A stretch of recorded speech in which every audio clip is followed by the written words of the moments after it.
The Red Universe.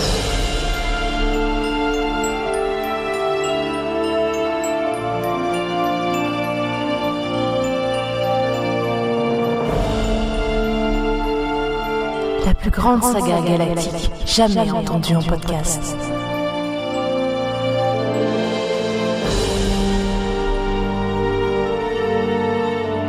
Tome 1, l'Exode.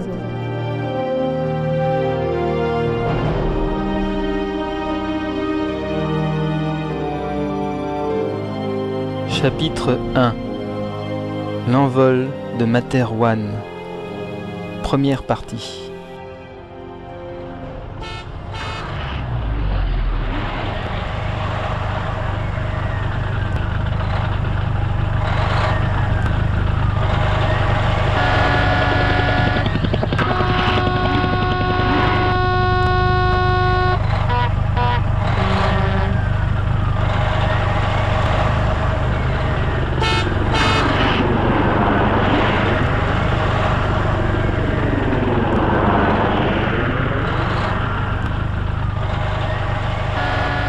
La voiture roulait au pas le long de la grande avenue surplombant le spatioport.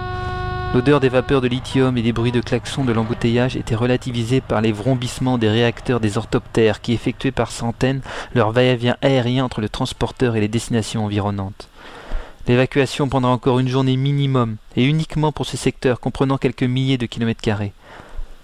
Phil changea la playlist de son J-Pod, mais il hésitait sur celle à mettre à la place. Si vous deviez choisir la dernière musique à écouter sur votre planète natale avant de partir, laquelle choisiriez-vous ?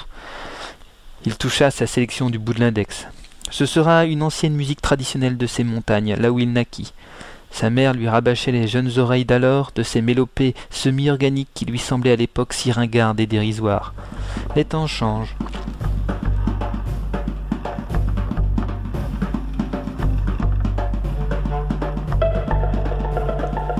Même à cette distance, le transporteur paraissait immense. Il allait engouffrer les passagers et leurs effets des 60 km de véhicules qui s'étendaient jusqu'à sa soute.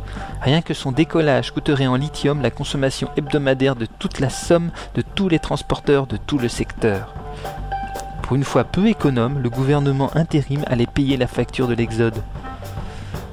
L'enseigne Good, prénom Phil, partait retrouver son responsable d'unité de la compagnie 5, génie mécanique.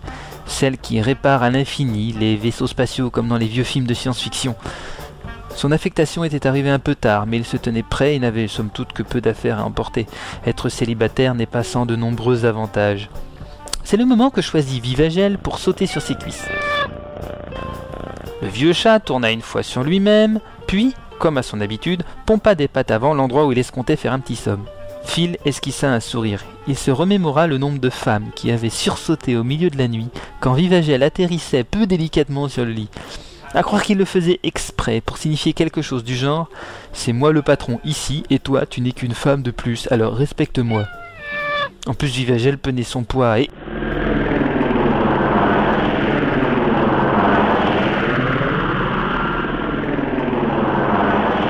La voiture se mit soudain à vibrer alors que passait au-dessus de l'avenue un groupe d'orthoptères, dont un assez imposant décoré aux armes Castix. C'était très certainement une personne de marque pour bénéficier de ce genre d'appareillage. Au moins, durant le voyage, pourrait-il croiser quelques personnalités intéressantes. Vivagel miaula. Effectivement, la file avançait et un espace de quelques mètres s'était formé entre Phil et le véhicule de devant, espace que plusieurs autres véhicules tentaient déjà de s'accaparer. Brave Vivagel, que ferais-je sans lui ?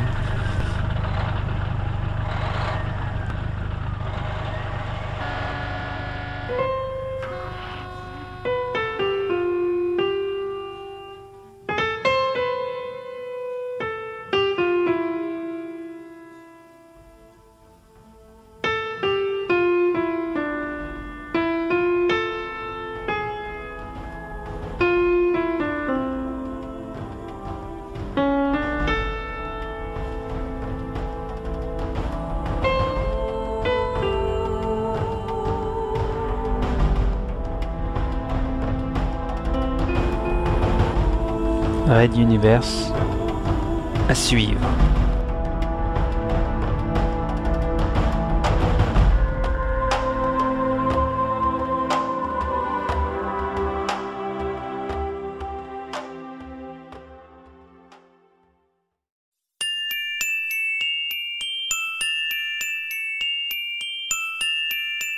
The Red Universe.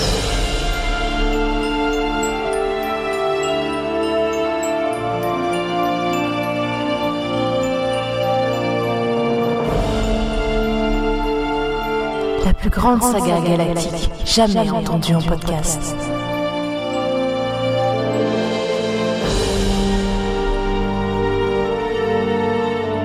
Tome 1, l'Exode.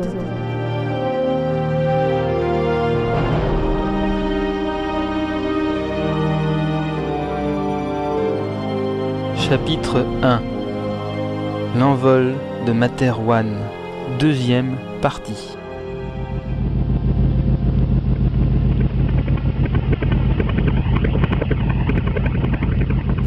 La princesse Azala décocha un regard tel que les gardes chargés de l'escorter baissèrent les yeux par honte de leur concupiscence. La princesse était belle. Ses cheveux noirs mi-longs se terminaient en bouclettes revêches, encadrant un visage oriental, légèrement arrondi, où brillaient de petits yeux en amande d'une intelligence hors du commun. La robe de soie azurée qu'elle portait moulait avec exactitude une ligne parfaitement proportionnée, révélant de nombreux détails anatomiques inédits. Son décolleté était relevé d'un froufrou blanc, entraînant le regard d'une direction bien précise. Pourtant, pas de très grande taille, il émanait de la princesse Azala une force de caractère et un contrôle de son maintien que des dizaines d'années de cours royaux avaient exalté au rang d'art.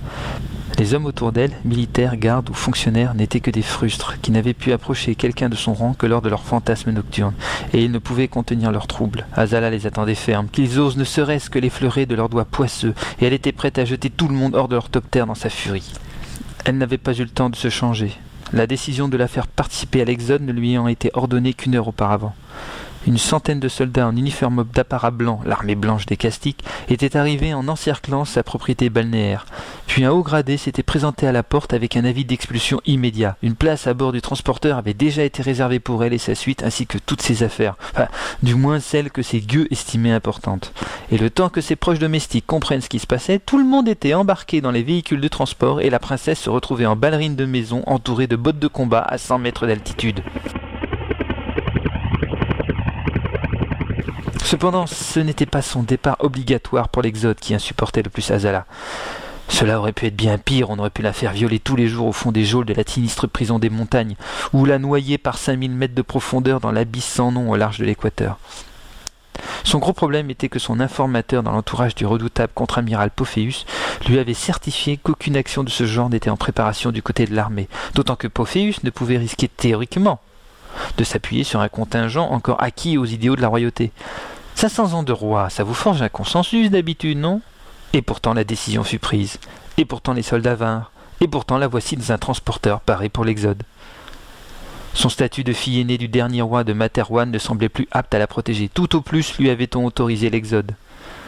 Quant à son informateur, il semblait évident qu'il avait été démasqué ou retourné par Pophéus. Elle n'avait aucun moyen fiable de le savoir, et en s'étant troublé de fuite en avant du pouvoir, il était peut-être parti rejoindre son père dans l'abysse sans nom.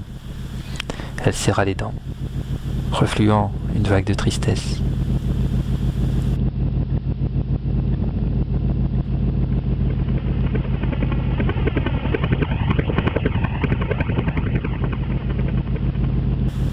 De la lucarne de la fenêtre, le transporteur spatial géant masquait progressivement le sol, les montagnes et bientôt le ciel.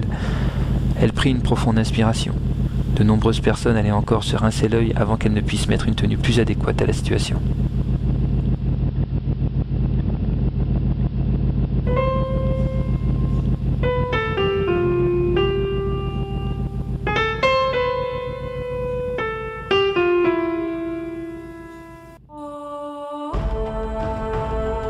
Red Universe à suivre.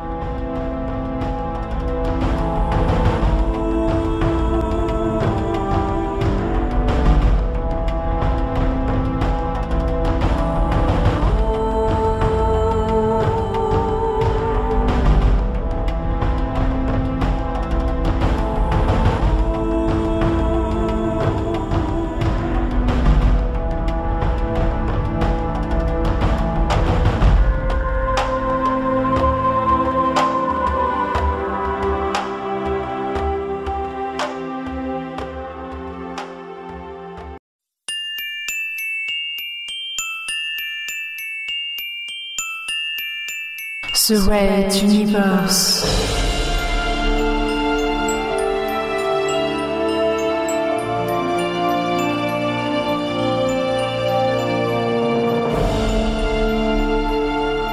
La plus grande saga galactique jamais entendue en podcast.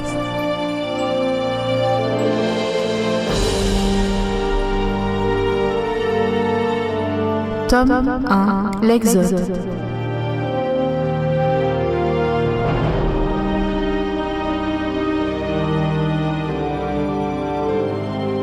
Chapitre 1.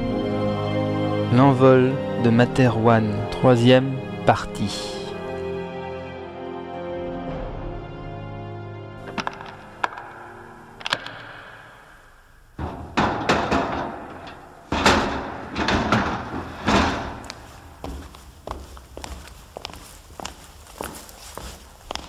L'orthoptère glissait doucement vers le transporteur, secondé par son escorte.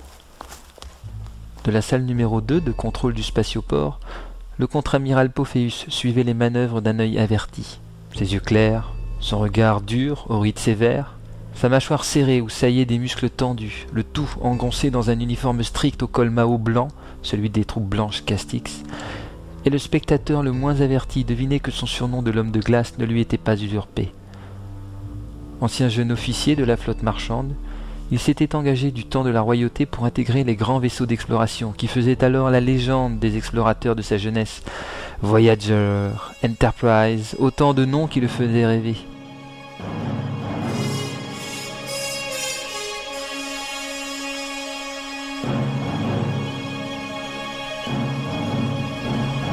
Mais il avait vite déchanté. On ne découvrait rien que des nuages gazeux et des espaces vides de tout. Les pratiques homosexuelles étaient plus fréquentes à bord que les meetings de cartographie, et même l'élite dirigeante de ces vaisseaux d'exception n'étaient que des officiers dont l'amirauté voulait se débarrasser. Pourtant, c'est là qu'il grimpa les échelons, année après semaine, promotion après diplôme. Mine de rien, on pouvait vite monter en grade dans ces vaisseaux perdus au milieu de nulle part. Tout le monde se connaissait et il suffisait de fréquenter les bonnes personnes. Devenant l'amant d'un commandant en fin de carrière, il prit tout simplement sa place en le faisant jeter par le sas de décompression sous l'accusation fantoche de tentative de mutinerie envers la royauté. Le destin était alors avec lui car sur le chemin du retour, son vaisseau découvrit par hasard la seule et unique planète extra-système solaire habitable jamais répertoriée sur les cartes spatiales. Antares 4 gravitait autour d'une étoile naine rouge, nom de code CCCP2, sur un cycle de 18 mois environ. Assez petite, Antares 4 ne bénéficiait que d'une faible lueur rougeâtre durant le jour qui ne se couchait jamais, et la température n'excédait pas les 5 degrés Celsius en été. Loin du havre idyllique, cette planète n'en demeurait pas moins une découverte astrologique de toute première importance, et c'est au grade de colonel-commandeur que Pophéus prit ses nouvelles fonctions à l'état-major de la flotte spatiale dès son retour. Durant cette période, il se découvrit une variante bien agréable de son homosexualité, une attirance pour les jeunes garçons adolescents et si possible de couleur. Sa confortable rémunération, additionnée à tous les avantages en nature dus à sa fonction, ses orgies s'écoulant sur plusieurs nuits de débauche avec quelques amis et de nombreux mignons, lui firent perdre le sens de réalité durant des mois. Une douce période encore agréable à sa mémoire. Mais tout a une fin. Une enquête interne avait été diligentée par un quelconque fonctionnaire incorruptible du palais royal sur les dépenses et les mœurs de certaines personnalités, dont le colonel-commandeur Pophéus. Pour survivre, il allait lui falloir combattre la royauté. Ses yeux sillèrent lorsque l'orthoptère passa devant le soleil. Il joua quelque peu de sa mâchoire, puis enfila ses lunettes fumées pour mieux suivre l'appontage de l'appareil de la princesse Azala. Il prenait un risque politique majeur en la poussant à l'exil, mais les informations de son aide de camp, le lieutenant Ralato, concernant le double jeu de son nouveau jeune amant, jetaient un doute sur le cloisonnement des secrets de son cabinet. Le jeune Guy n'avait pas tardé à avouer dans la chambre de torture du sous-sol, et il avait même désinformé Azala durant quelques semaines. Pophéus lui avait lui-même tiré une balle dans sa jolie tête avant d'envoyer son corps rejoindre les autres dans l'abysse sans nom. Dommage. Il était très talentueux au lit, ce mignon.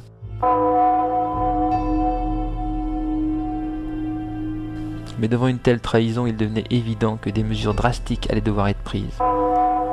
Par exemple, Ralato ferait disparaître discrètement ses jeunes amants après une semaine. Au moins, ce vice ne servirait plus de talon d'Achille au contre-amiral. reculant lentement de la fenêtre, ne lâchant l'orthoptère que lorsque celui-ci pénétra la zone d'appontage du transporteur spatial, Pophéus eut un simulacre de sourire.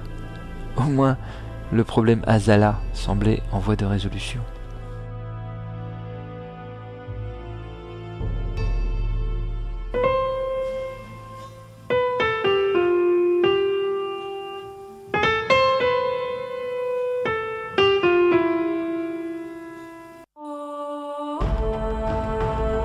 Red Universe à suivre.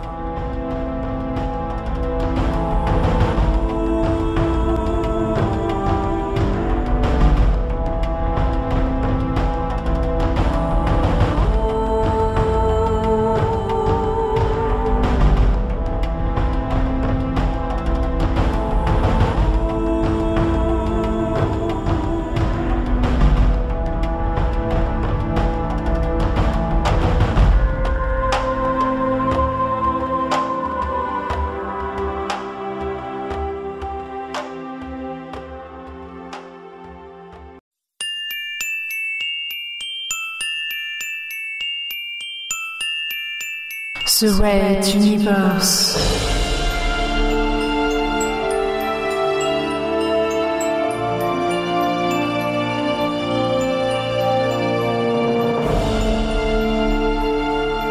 La plus grande saga galactique jamais entendue en podcast.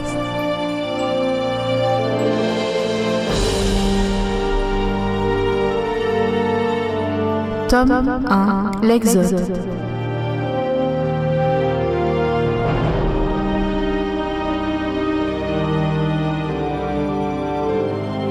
Chapitre 1. L'envol de Materwan. 4e partie.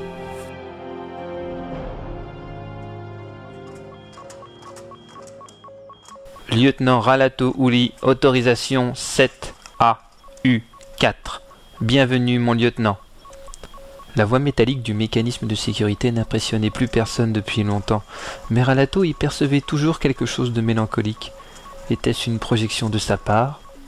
Un jour, il devrait se renseigner sur l'origine des enregistrements de cette voix. « Tu serais peut-être surpris !» Cette phrase sortit brutalement de ses pensées, qu'il bloqua immédiatement, levant ses protections mentales. « Voilà ce que c'est que de trop côtoyer les non-mentaux. Tu te ramollis bien plus vite que tu ne le crois. Même avec tes défenses levées, je perçois encore des reflux d'émotions. » Ralato serra les dents, tentant de retrouver ses réflexes de contrôle si durement acquis. « Oui, c'est bien, tu progresses, mais il y a encore des failles, mon frère. Moi aussi j'apprécie de te revoir, Uli. Ça faisait longtemps, hein ?»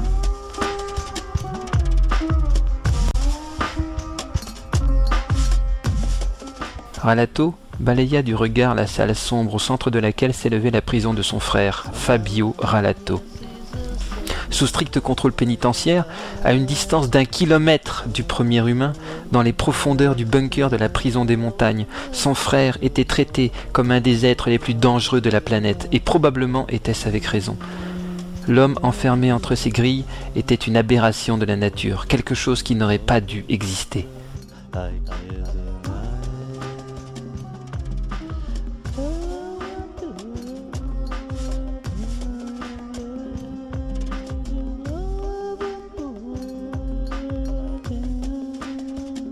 Un don était distribué par la génétique aux habitants de Materwan d'une manière apparemment aléatoire et extrêmement éparse, celui d'accéder à l'esprit d'autres personnes et de lire leurs pensées. Malgré des siècles de tests et de tentatives d'eugénisme, jamais il ne fut possible de prévoir l'apparition d'un don chez une personne. Par exemple, aucune famille ne pouvait avoir 2 manteaux sur une même génération, et un couple de manteaux ne pouvait pas mettre au monde un bébé mental. Bref, ceci semblait lié à une force quelconque hors de la compréhension humaine. Chez les spécimens de manteaux les plus doués, on ne pouvait guère lire un esprit au-delà de quelques mètres, et au pire, lui insuffler une bonne migraine après un entraînement de plusieurs années. Chez les spécimens les plus doués, mais pas chez son frère.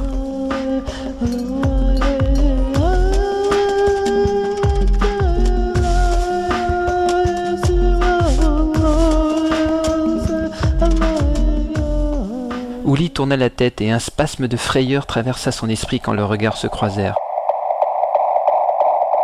Cette sensation n'était pas naturelle. Fabio venait probablement de la provoquer. Celui-ci eut un sourire confirmant les soupçons. Les manteaux étaient donc tolérés. La légende raconte que le premier roi de Materwan en avait décidé ainsi, mais aucune archive ne confirme clairement ce fait, ni même en explique la raison. En général, ils étaient vite recrutés comme informateurs, diplomates ou espions. Parfois une confrontation avait lieu, mais c'était rare. On avait théoriquement obligation de signaler la présence d'un mental dans une délégation. De toute façon, le problème ne se posait pas. On estimait la population des manteaux à 100 000 individus, dont quelques milliers qui signeraient eux-mêmes. Sur une population totale de 9 milliards de personnes, cela en faisait moins que de surdoués. « Mon frère, tu te perds à nouveau dans tes pensées. C'est amusant de suivre le cours des rêveries de quelqu'un, ça me manquait depuis pas mal de temps, » s'amusa Fabio. « Arrête de me prendre de haut, réagit Willy, piqué au vif. Ce que j'ai à te proposer, la raison de ma venue n'est drôle en aucune façon. »« Comment cela ? Le grand Ralato-Uli, l'âme damnée de Pophéus, aurait une proposition à me faire ?» Puis, tournant sur lui-même comme un fou, les yeux écarquillés, fixant le plafond, « Écoutez tous, mon frère a réussi à me cacher quelque chose, une proposition de Pophéus !» Ralato était stupéfait. « Mais à qui parles-tu ?»« Mais à eux, chut, ne les effraie pas !» chuchota Fabio en pointant son doigt vers plusieurs zones vides de la pièce. Puis il repartit dans un grand rire fou.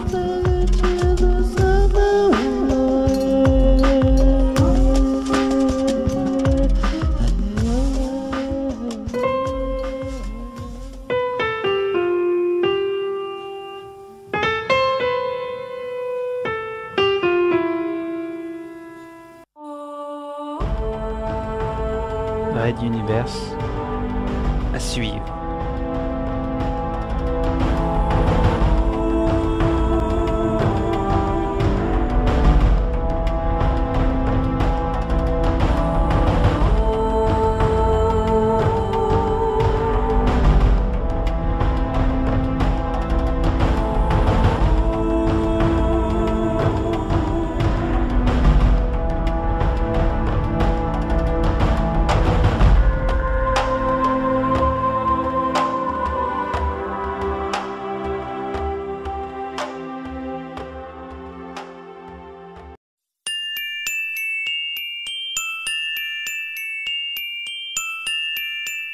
The Red Universe.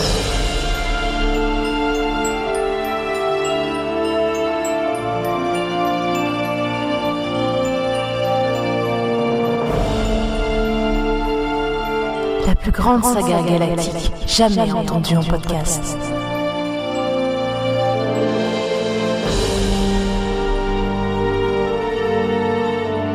Tome 1, l'Exode.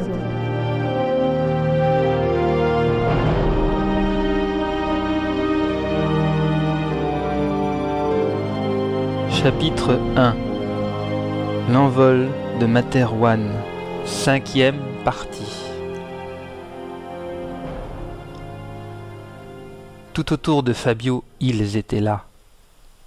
Des formes géométriques, cubes, prismes, sphères, des objets usuels, des couteaux, des assiettes, des outils, ou même des téléphones, tous translucides, gélatineux éthérés, flottant sinueux dans une brume colorée, légère et scintillante. De par le nombre de formes en présence, Fabio savait bien avant l'arrivée de son frère que cette journée allait être importante. Une fois de plus, ses petits amis pressentaient l'avenir.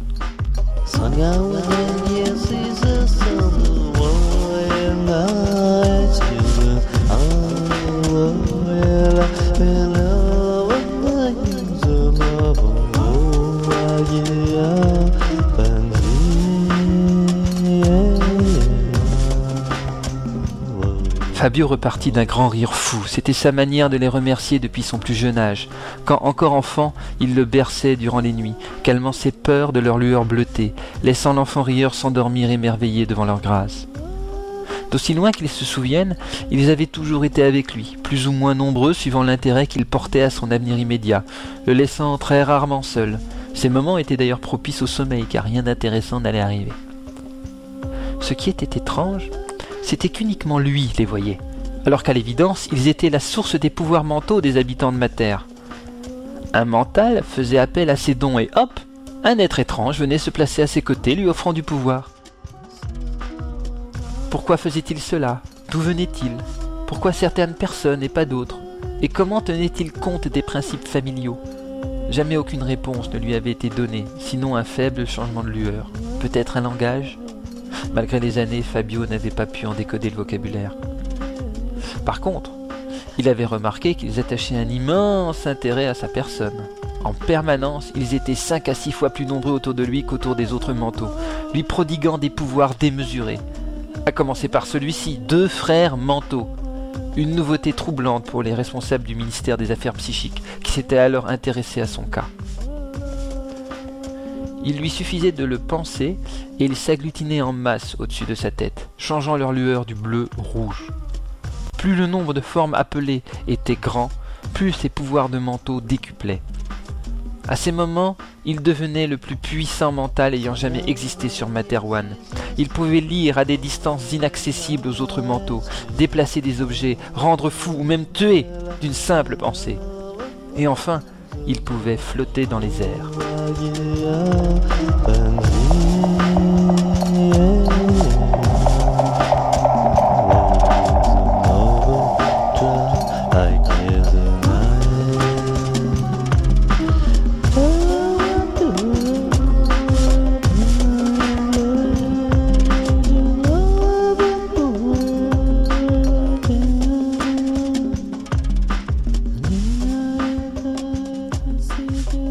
Autour de lui, ses petits amis observaient la scène en silence, comme toujours, impassibles. Se dirigeant vers son frère, il s'arrêta devant les barreaux, souriant devant les 2 formes, des tournevis, on dirait, qui accordaient à Uli l'énergie nécessaire au maintien de ses barrières mentales. La lueur émanant des 2 êtres n'était pas très forte, son frère n'arrivait pas à en appeler correctement à leur puissance. Tout en se concentrant, il sentit les autres s'approcher de lui. Tous répondaient à son appel, alors même qu'il s'apprêtait à se confronter aux 2 êtres tournevis qui assistaient Uli. Quand il se jugea prêt, il lâcha sa décharge d'énergie, brisant d'un coup les faibles défenses de son frère qui recula sous le choc.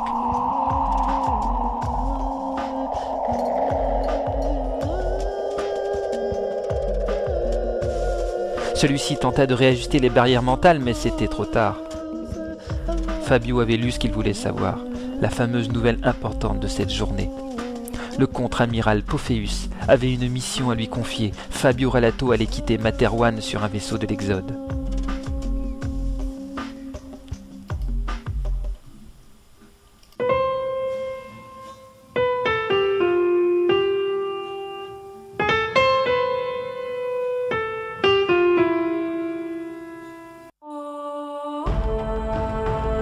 Red Universe à suivre.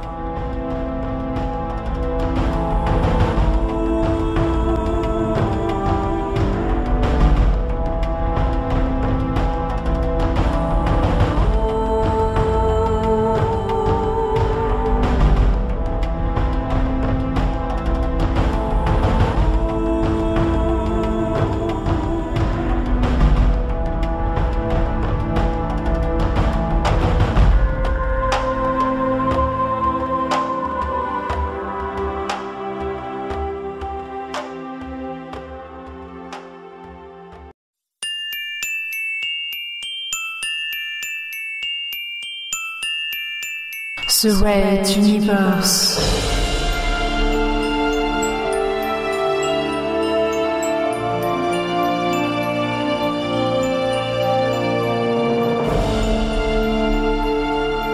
La plus grande saga galactique jamais entendue en podcast.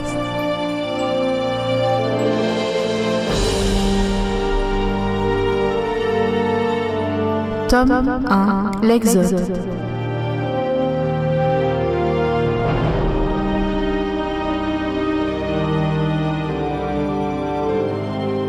Chapitre 1.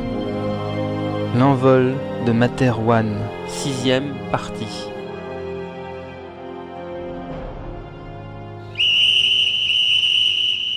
Le fin bruit aigu du pipeau de l'ordonnance à l'entrée résonna dans le hangar numéro 4, alors que tous les hommes et femmes d'équipage présents se figèrent au garde-à-vous.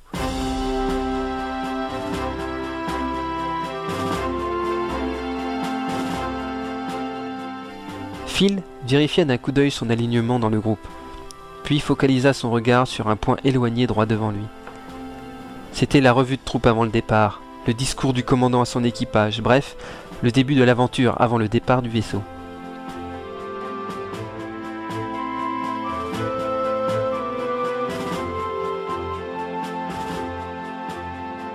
Il avait retrouvé son responsable d'unité avec difficulté, car même si les départs spatiaux étaient quelque chose d'usuel depuis des siècles, l'empereur de l'Exode multipliait les débordements de toutes sortes.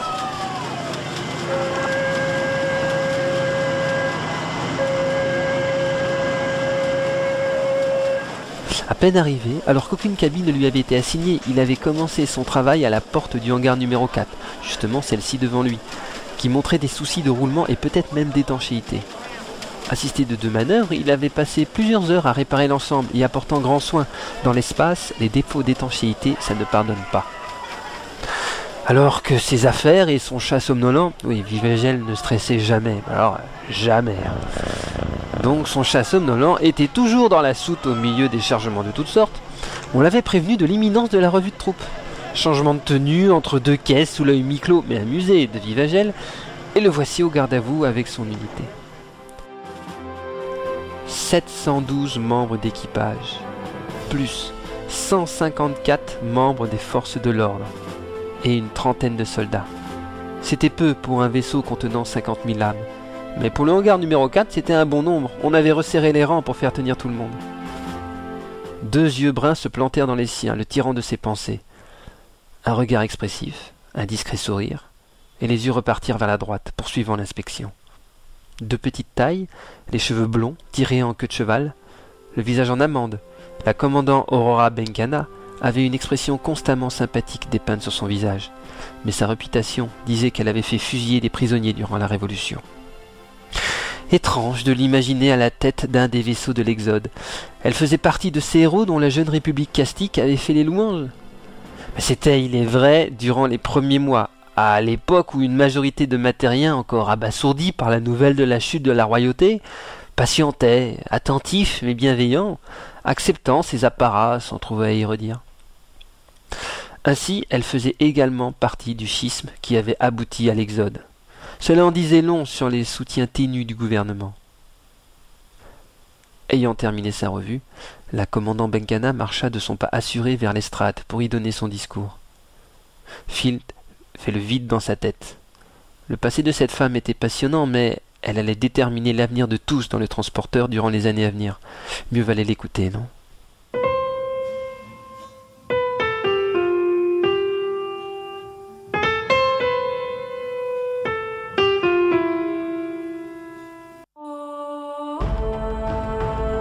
Red Universe à suivre.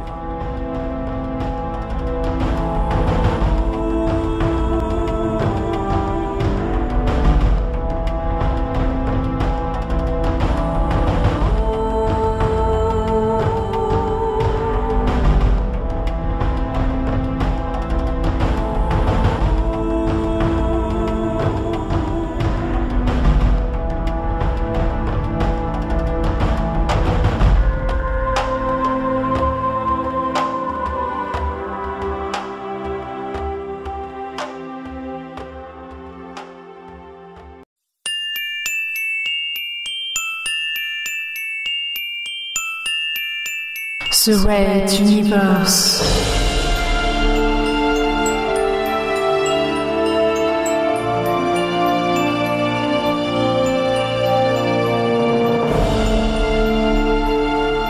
La plus grande saga galactique jamais entendue en podcast.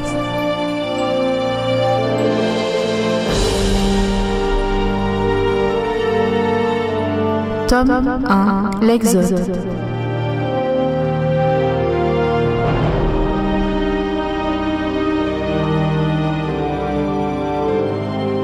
Chapitre 1. L'envol de Materwan. 7e partie.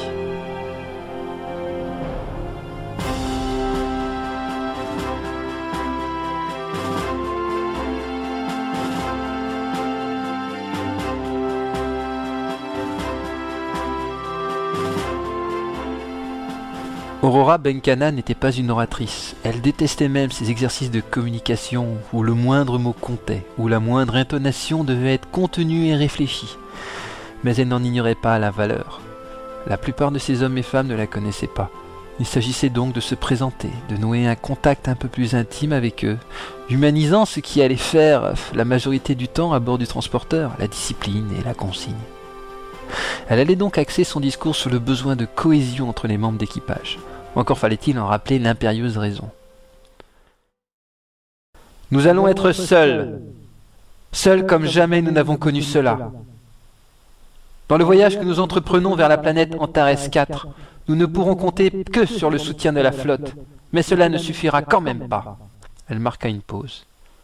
Son assistance était visiblement médusée par son introduction, lui offrant ainsi toute leur attention. « Je suis la commandant Aurora Benkana. Nombreux d'entre vous me connaissent de réputation, mais très peu ont déjà eu l'occasion de servir à mes côtés.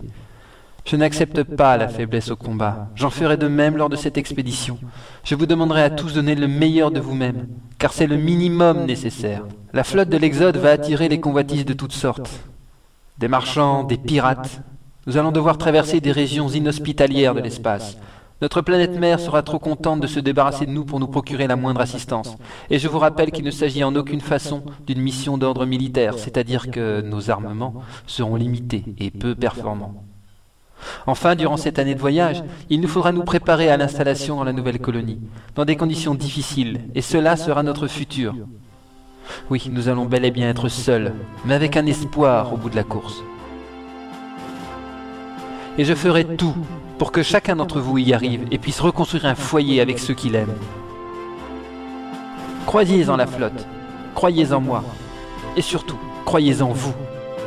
En vous-même d'abord, puis en vos frères et sœurs d'armes qui sont à vos côtés, comme la chair et le sang de ce vaisseau.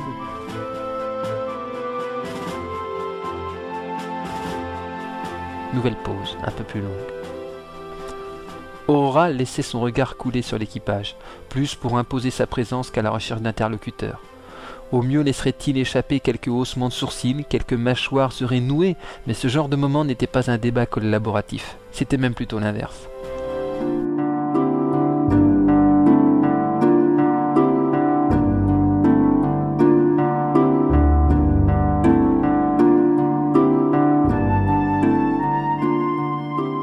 Son regard se figea soudain sur une silhouette féminine de blanc vêtue, à demi cachée dans la pénombre de la passerelle surplombant le hangar. La tête de la silhouette se pencha doucement, en une discrète salutation. Le voile léger de soie la recouvrant voleta quelques secondes puis se remit en place.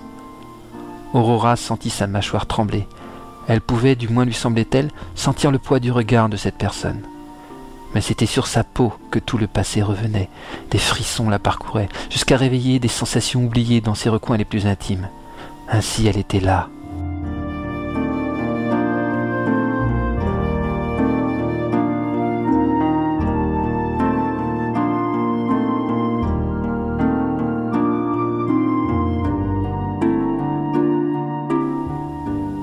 Son aide de camp tourna la tête. La pause était trop longue, lui aussi se posait des questions. Aurora n'avait plus le choix. D'une voix qu'elle espérait à peu près sûre d'elle, elle clôt le discours, fit rompre les rangs, et passant à côté de son aide de camp, elle tourna la tête une dernière fois vers la silhouette qui s'éloignait dans l'obscurité de la passerelle. « Georgie, la princesse Azala est à bord de ce transporteur.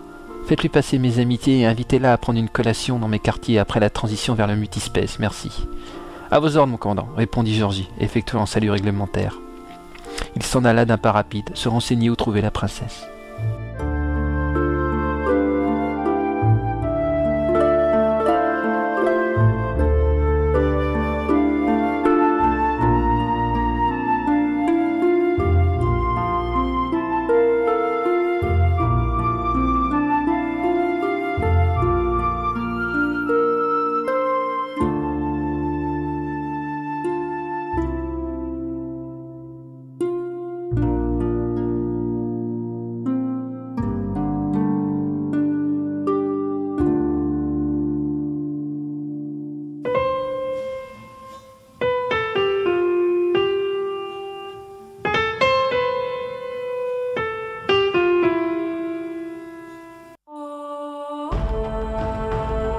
Red Universe à suivre.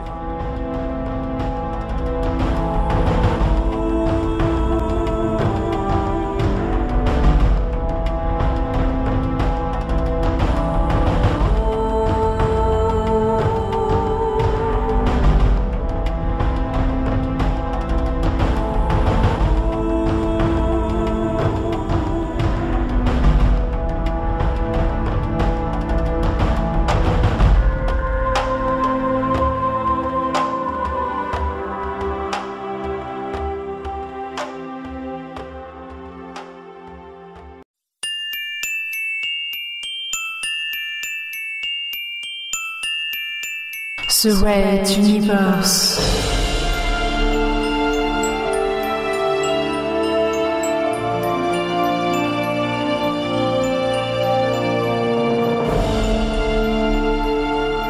La plus grande saga galactique jamais entendue en podcast.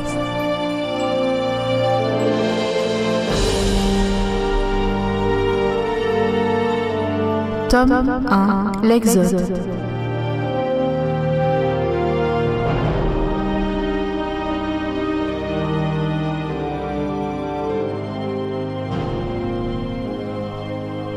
Chapitre 1. L'envol de Materwan. 8e partie.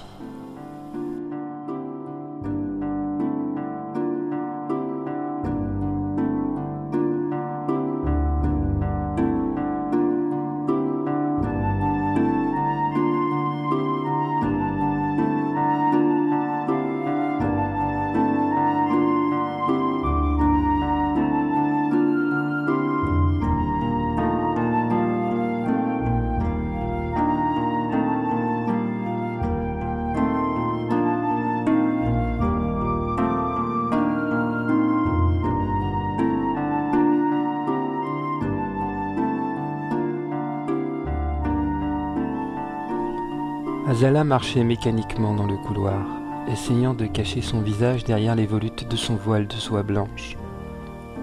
La surprise du nom du commandant du vaisseau, les appels internes annonçant la revue des troupes pour le discours, elle n'avait pas hésité une seconde. Enfilant ce qu'elle trouvait, ce qui pourrait la camoufler, elle partit vers le hangar de la revue, laissant sa femme de chambre perdue seule au beau milieu du déballage des valises.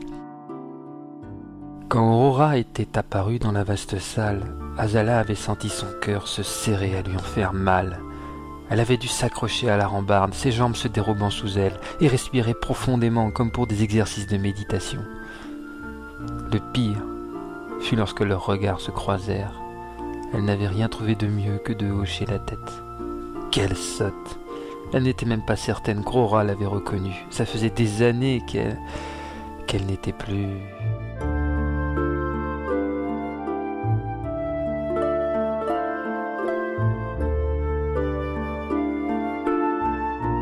Azala s'arrêta un instant devant un hublot donnant sur une rampe d'accès du transporteur.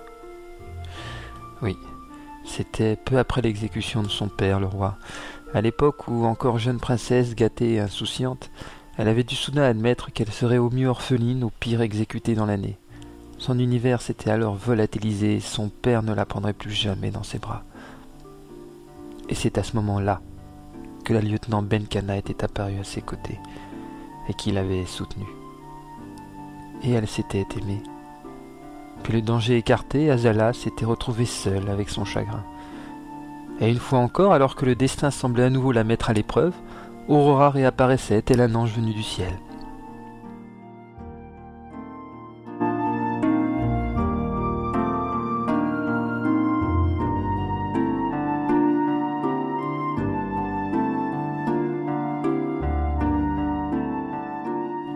Azala renouvela ses exercices de respiration, tentant de refluer le plus d'émotions possible pour définir une stratégie, choisir une approche, bref, reprendre ses esprits.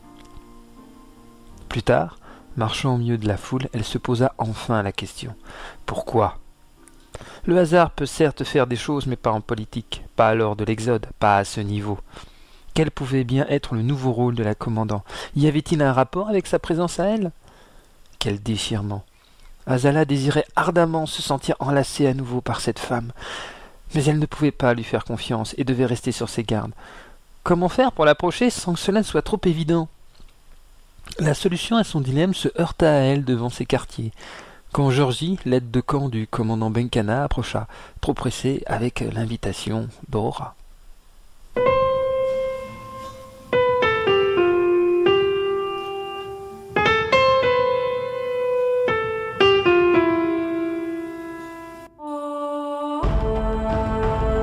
Red Universe à suivre.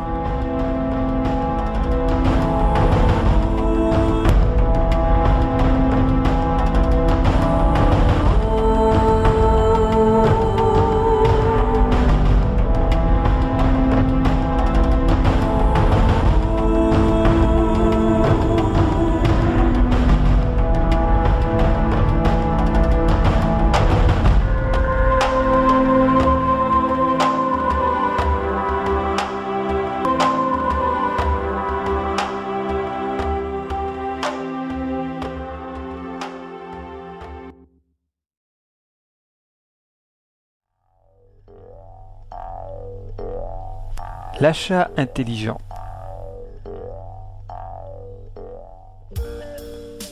Aujourd'hui, Raoulito vous conseille Reds, R-E-D-S, en DVD.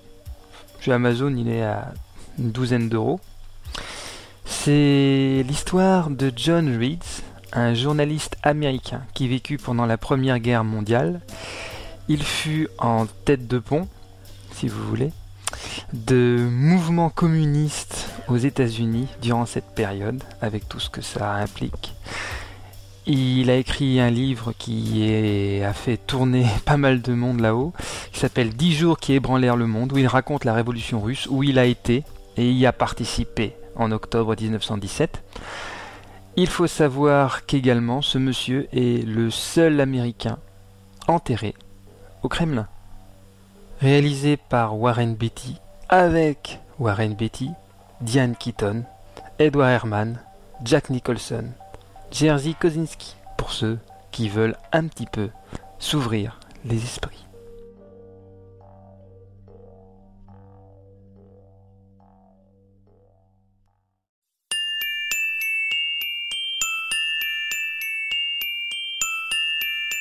The Red Universe.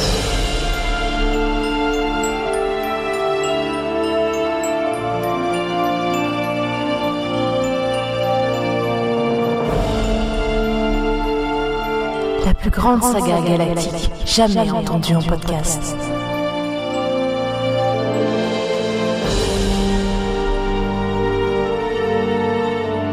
Tome 1, l'Exode.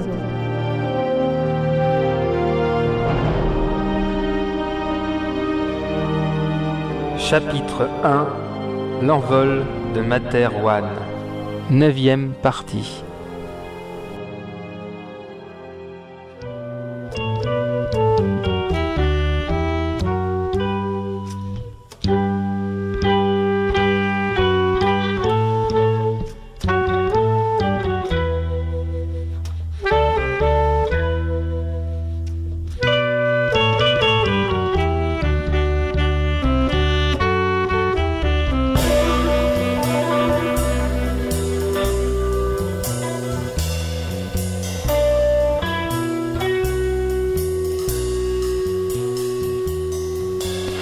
Des gigantesques files d'attente de plusieurs dizaines de kilomètres qui sillonnaient la région où il ne restait pratiquement plus rien. Les millions de véhicules avaient été soit démontés comme frais pour certains passagers ayant acquitté le forfait prohibitif, ou alors désossés pour les stocks de pièces détachées durant le voyage. Les restes ayant été concassés et envoyés aux grandes usines de recyclage du nord de Materwan.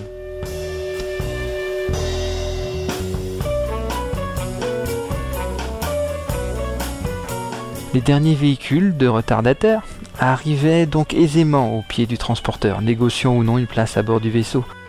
Théoriquement, toutes les cabines avaient déjà été assignées, mais une marge existait, un petit pourcentage laissé volontairement vacant pour ce genre de cas, également des emplacements bas de gamme, vétustes ou très mal placés et non réservés. Un marché noir s'était développé naturellement autour de ces logements, alimentés par des employés de bord peu scrupuleux et des clients peu regardants. L'Exode n'était pas une croisière d'agrément. Ceux qui voulaient partir en estimaient le besoin ou la nécessité. Le nouveau régime qui se dessinait ne leur offrirait pas de vie facile, voire les persécuterait. On raconte cependant que dans certaines familles, on envoyait à l'Exode des personnes dont on voulait se débarrasser, des jeunes trop insouciants ou des vieux trop remuants, dont le départ soulageait ou arrangeait les autres membres. Le monde évolue, mais les mentalités demeurent.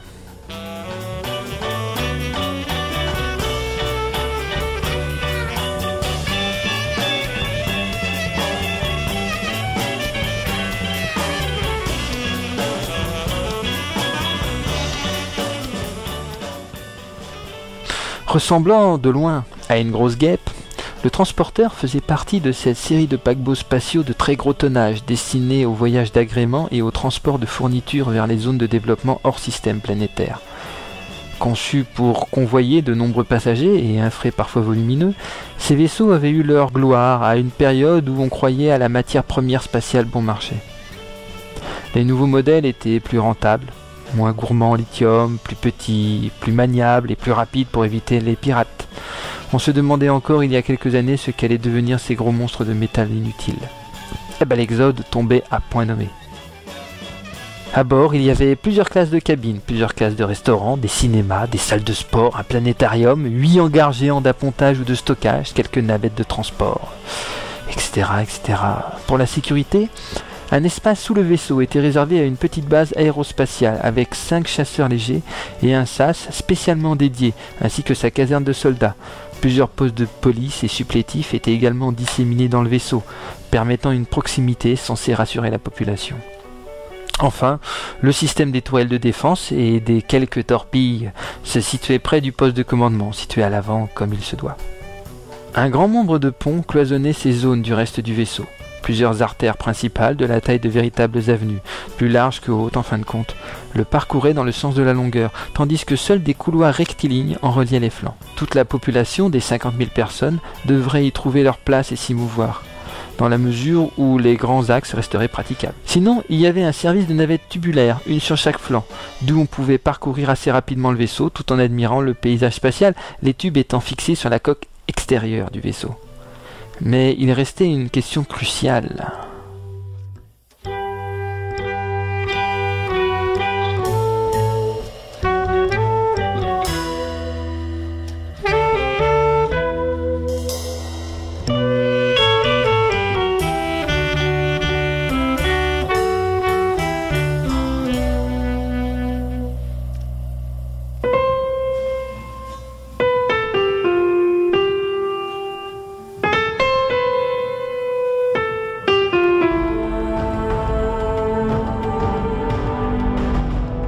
Red Universe à suivre.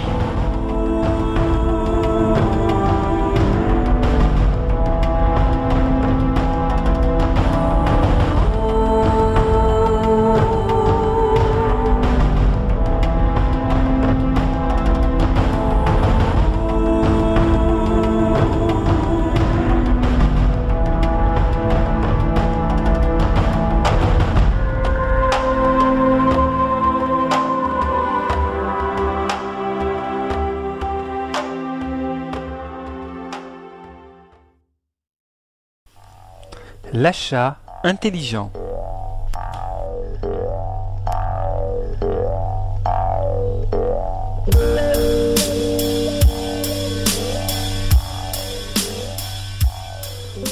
Alors, pour l'achat intelligent d'aujourd'hui, Raoulito vous conseille une bande dessinée qui s'appelle Au nom de la bombe, histoire secrète des essais atomiques français. C'est chez les éditions Brochet. C'est de Albert Dandroff et de Francky Alençon. De quoi s'agit-il en quelques mots? Eh bien, entre 1960 et 1996, la France a fait exploser en Algérie et en Polynésie 210 bombes atomiques. Des essais nucléaires auxquels ont participé de près ou de loin environ 150 000 hommes.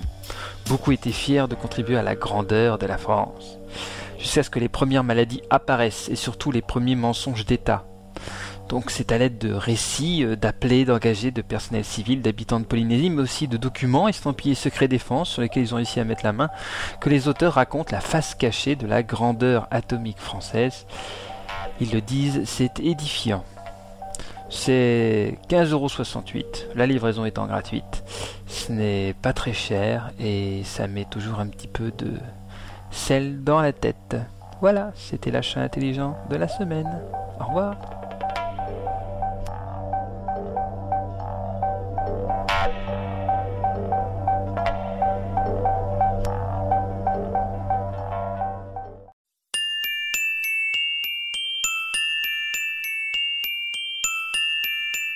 The Red Universe.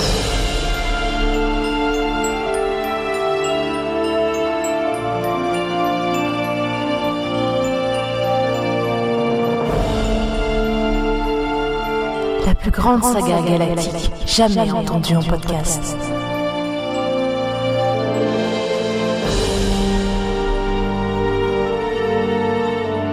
Tome 1, l'Exode.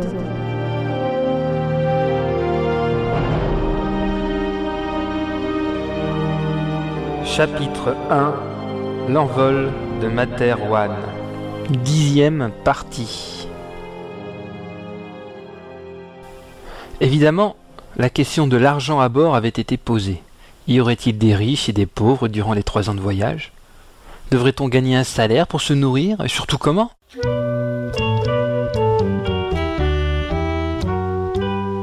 Il était de toute façon bien trop risqué de laisser toute une population livrée à elle-même sans occupation. Cela se termine souvent mal, le travail est une des rares vertus que les masses comprennent. Cela leur évite de réfléchir à leur sort. Ils pourraient avoir envie de rentrer et faire sécession. Donc on avait pensé le voyage de la manière la plus simple.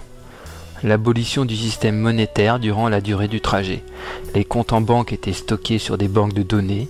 Charge aux migrants de trouver sur leur future planète une base physique à cette monnaie, or, platine, lithium, ce qu'ils trouveraient. À bord, on avait mis en place un standing de cabine lié, si possible, au niveau social de départ du locataire. L'alimentation était gratuite pour tous, un système informatisé de réservation permettant à tout un chacun de choisir son lieu de restauration suivant les places disponibles. Et une fonction utile à la communauté ou au fonctionnement du vaisseau avait été attribuée, même à mi-temps.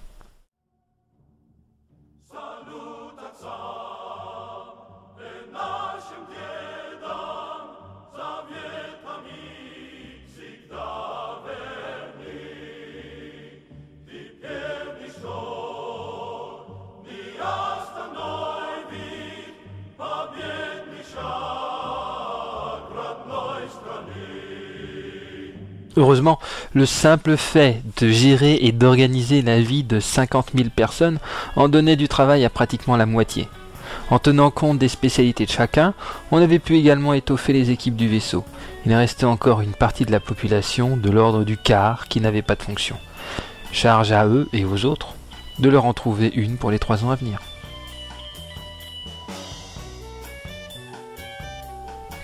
L'exode était un mouvement volontaire, avec de plus un but clair, fuir un régime de plus en plus autoritaire pour rejoindre Antares 4.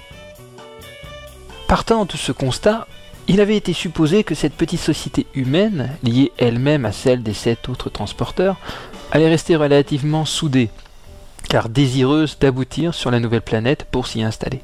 Les commandants tiendraient un conseil suprême de la flotte, assurant la stabilité hiérarchique et politique durant le voyage. On y accepterait une sorte de parlement composé de représentants civils de chaque vaisseau, mais il n'aurait qu'un rôle consultatif et informatif, pas décisionnel. D'ailleurs, une des premières occupations de la flotte serait de tenir dès les premiers mois des élections sur les 7 transporteurs. Cela sous-entendait un système de médiatisation de l'information que les réseaux de la flotte récolteraient et feraient parvenir à tous les vaisseaux.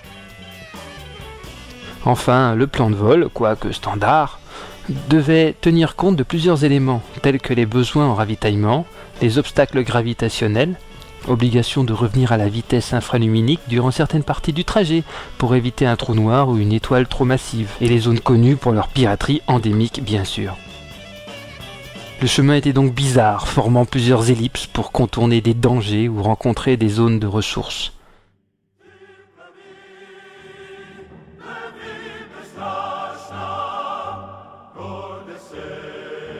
Phil le technicien, Azala la princesse déchue, Benkana la commandante, Pophéus le contre-amiral, Ralato et Fabio Uli les frères mutants, Materwan, planète bleue, chaude et répressive, Antares 4, planète rouge, froide mais pleine d'espoir. L'aventure a déjà commencé.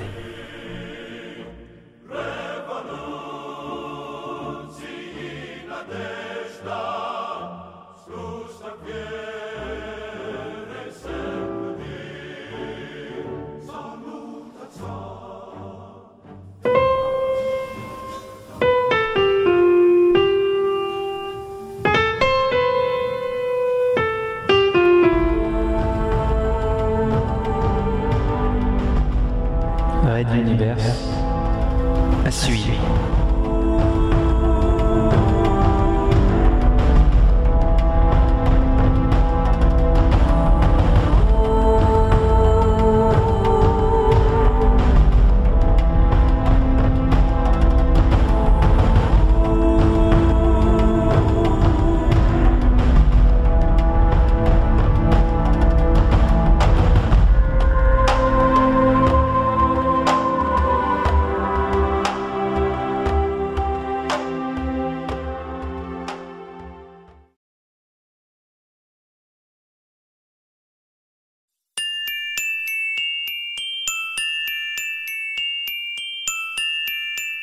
The Red Universe.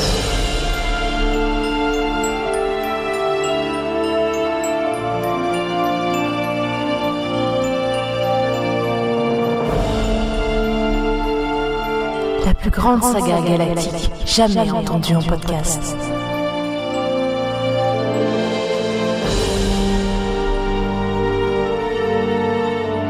Tome 1, l'Exode.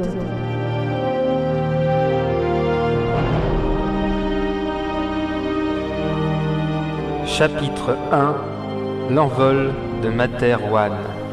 11e partie.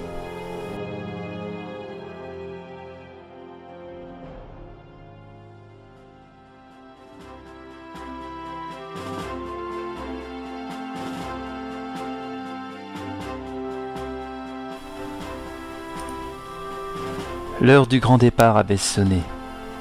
Était venu le moment des séparations, les regards humides croisaient les adieux plus démonstratifs, tandis que d'autres voyageurs observaient le fond de l'univers, le cœur ouvert à l'avenir.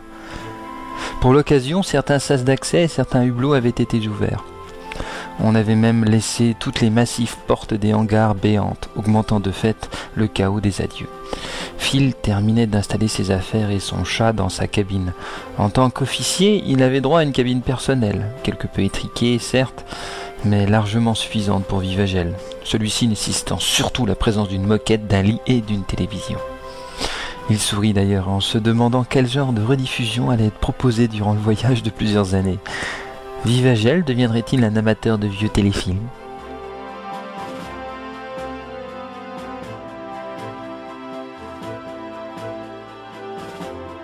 Par la verrière principale, sur l'avant du vaisseau, on pouvait apercevoir la tribune officielle, là où le gouverneur de la province ainsi qu'un ministre inconnu prendraient place, accompagnés de leurs valets et conseillers. D'ici 1 heure ou 2, ils allaient tous lire leur discours, probablement félicitant les courageux pionniers, allant installer la race humaine à des distances encore jamais atteintes par des civils, leur souhaitant bonne chance, blabla, blabla, et surtout bon débarras. Ce qui était en train de devenir un système dictatorial ne pouvait que se réjouir du départ simultané de tant d'opposants potentiels. Il était probable que des espions ou des pièges avaient été installés à bord des vaisseaux. Il allait falloir les trouver et les neutraliser. Peut-être des balises ou des bombes, qui sait. Il fallait être pragmatique. Même content de les voir partir, les futurs dirigeants de Materwan avaient très certainement pris des précautions. Et c'était également une partie de la responsabilité de Phil de veiller à la sûreté des matériels et à leur bonne tenue.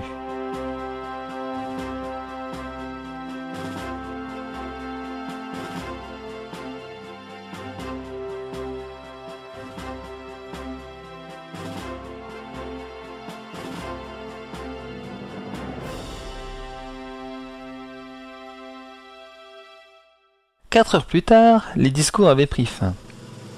Le commandant Benkana ordonna la fermeture des orifices et le passage en atmosphère artificielle du vaisseau. Pendant que les gigantesques panneaux des hangars se fermaient, un groupe de jeunes filles en tenue traditionnelle secouait de petits mouchoirs blancs, signe de bon voyage ou d'enterrement suivant sa culture.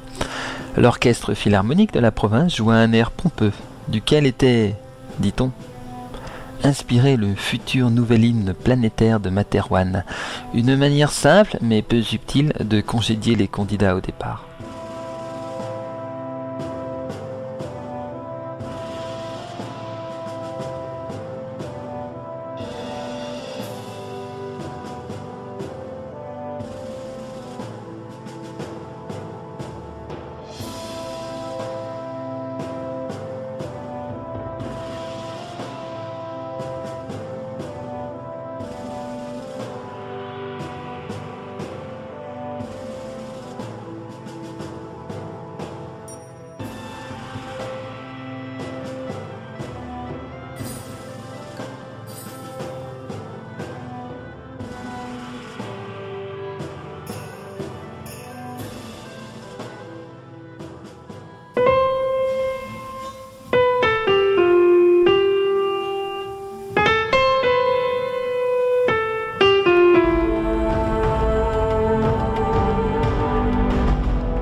Red Universe à suivre.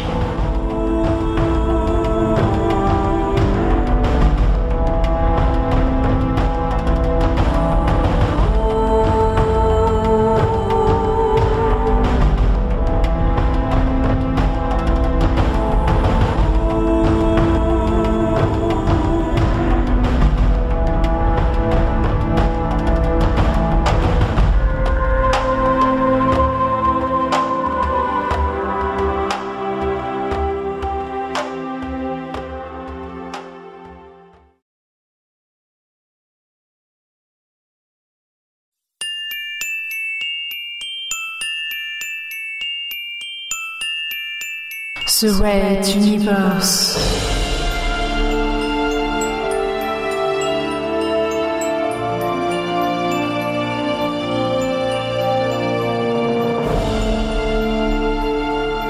La plus grande saga galactique jamais entendue en podcast.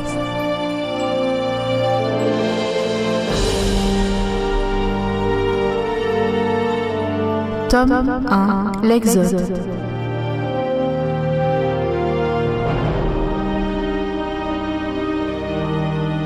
Chapitre 1, l'envol de Materwan. 12e partie. Dans la grande salle de commandement, Benkana se tourna vers les postes de radio. Demandez l'autorisation du départ à la tour de contrôle du spatioport. Attendez! Une voix féminine résonna dans la salle, malgré le brouhaha généralisé, et tous se turent, captés par ce qu'on pouvait ressentir d'émotions contenues.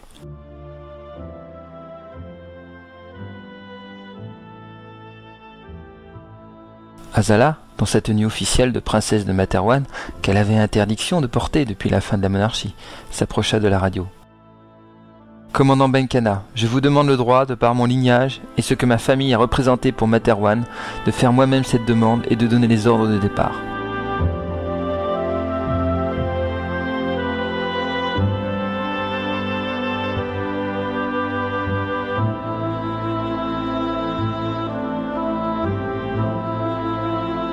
Tous les regards se tournèrent vers la commandante. Voilà qui commençait bien. Le vaisseau n'était même pas encore parti que déjà des problèmes se posaient. Benkana souleva un sourcil et un sourire se dessina sur son visage. Mais bien sûr, princesse Azala, je vous remets ce privilège au nom du nouveau monde que nous allons créer. Radio, passez-lui le micro. Le radio s'obtempéra.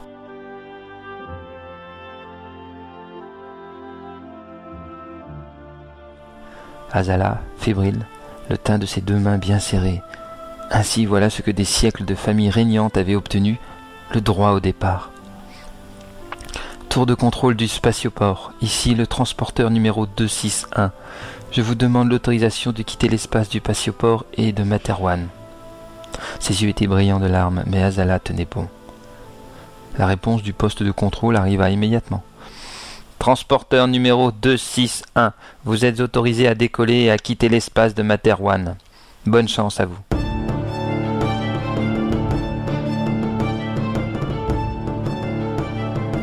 Azala se redressa de la console et fit quelques pas vers le centre de la salle, proche de Benkana. Elle serra la mâchoire, puis récita les procédures de décollage pour les vaisseaux de ce type. Lancez le compte à rebours des moteurs antigravitiques, démagnétisez les amarres de vol, verrouillage automatique de toutes les issues et hangars. Les réponses fusaient de chaque coin de la salle de commandement. Benkana regardait la jeune princesse assurer les opérations de décollage comme un jeune officier, et le sourire ne quittait pas son visage. Cette petite lui plaisait vraiment. Activation des moteurs antigravité. De la tribune dehors, le gouverneur ressentit cette étrange sensation de flottement interne, son chapeau feutre devenant plus léger, tandis que la gravité était annulée au centre du transporteur. Il vit la monstrueuse masse qui cachait le soleil et les montagnes s'élever lentement, sans tourmente, comme un ballon gonflé qui montait doucement au ciel. Encore quelques dizaines de minutes, et le vaisseau serait assez haut dans l'atmosphère pour lancer, à minima, ces moteurs puissants au lithium qui allaient devoir l'emporter dans l'orbite de glissement autour de la planète. Combien était-il réellement à bord? Seuls les décomptes démographiques lui donneraient la réponse exacte, mais Materwan venait de perdre, au nom de l'idéologie, un vivier énorme de savoir, de philosophie et de connaissances. Il inspira, puis se ravisa. La philosophie ne servirait à rien dans les prochaines années de sa planète, et seuls les vivants écrivent l'histoire.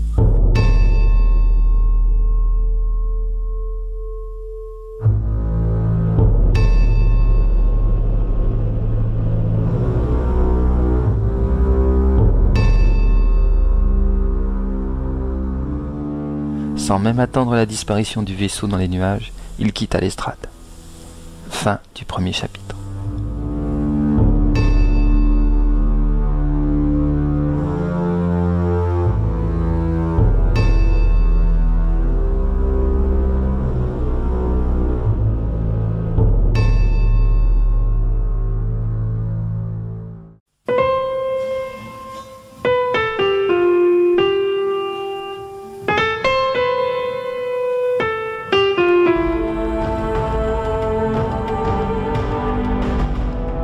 Red Universe à suivre.